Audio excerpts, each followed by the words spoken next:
নমস্কাৰ ওয়েলকাম জনাইছো আপোনালোকক পুনৰ অন্য এটি ভিডিঅ'লৈ আজি আপোনালোকক ভিডিঅ'টো জনাব বিচাৰিছো যে এটা খুব সুবৰ্ণ সুযোগ যিসকলে শিক্ষকতা বৃত্তিৰ বাবে আগ্ৰহী তেওঁলোকৰ বাবে এটি সুবৰ্ণ সুযোগ আপোনালোকে ইয়াত চাব পাৰে যে advertisement for special recruitment drive বিশেষকৈ ইয়াত শিক্ষকতাৰ পোষ্টৰ কাৰণে এই পোষ্টবোৰ খুলিছে য'ত নেকি 10673 লোৱাৰ প্ৰাইমাৰী আৰু আপাৰ প্ৰাইমাৰী টিচাৰৰ কাৰণে পোষ্টবোৰ খুলিছে গতিকে আপোনালোকে ডিটেইলছ এডভাৰটাইজমেন্টটো চাব পাৰে কি আছে ইয়াত আপোনালোকে ইয়াত চাবলৈ যত্ন কৰক যিসকল ক্যান্ডিডেট আছে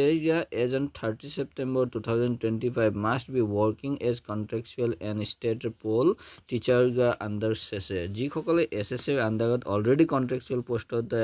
চাকৰি কৰি আছে তেওঁলোকেহে এই পোষ্টসমূহৰ কাৰণে এপ্লাই কৰিব পাৰিব আপোনালোকে ভুল নাভাবিব যিসকলৰ DLED আছে বা BEd আছে তেওঁলোকে এপ্লাই কৰিম বুলি নাভাবিব যিসকলে বৰ্তমান কন্ট্ৰাকচুৱেল পোষ্টত কৰি আছে তেওঁলোকৰ বাবেহে এই পোষ্টসমূহ হয় কিন্তু the candidate must complete minimum 3 years of service as on 30th September 2025 লৈকে তেওঁলোক কন্ট্ৰাকচুৱেল বা পোল টিচাৰ হিচাপে তেওঁলোকে ষ্টেট পোল টিচাৰ হিচাপে কি কৰা হ'ব লাগিব এটলিষ্ট 3 বছৰ কাল তেওঁলোকে চাকৰি কৰা হ'ব লাগিব SSA ৰ আন্ডাৰত নেক্সট কৈছে the required academic and professional qualification eligibility will be এইটোতো আমি গম পাওঁ BEd বা DLED ৰ একেবাৰে প্ৰয়োজন হ'ব NCT ৰ আন্ডাৰত হ'ব লাগিব নেশনাল কাউন্সিল ফৰ টিচাৰ এডুকেশ্যনৰ আন্ডাৰত যিসমূহ ইনষ্টিটিউট তাৰ পৰা কৰা হ'ব লাগিব এলিজিবল ক্যান্ডিডেট shall apply ইয়াত এপ্লাই কৰা ডেটৰ বিষয়ে দিছে কেতিয়ালৈকে এপ্লাই কৰিব পাৰিব 8/11/2025 ইতিমধ্যে ইয়াৰ 8/11 পৰা আৰম্ভ হৈছে এপ্লাইসমূহ আৰু 30/11 লৈকে এপ্লাই কৰি থাকিবলৈ পাৰিব কোনো ধৰণৰ অফলাইন ব্যৱস্থা নাই গোটেই অনলাইন কৰিব লাগিব আৰু director of elementary education reserves the right to cancel postpone and recruitment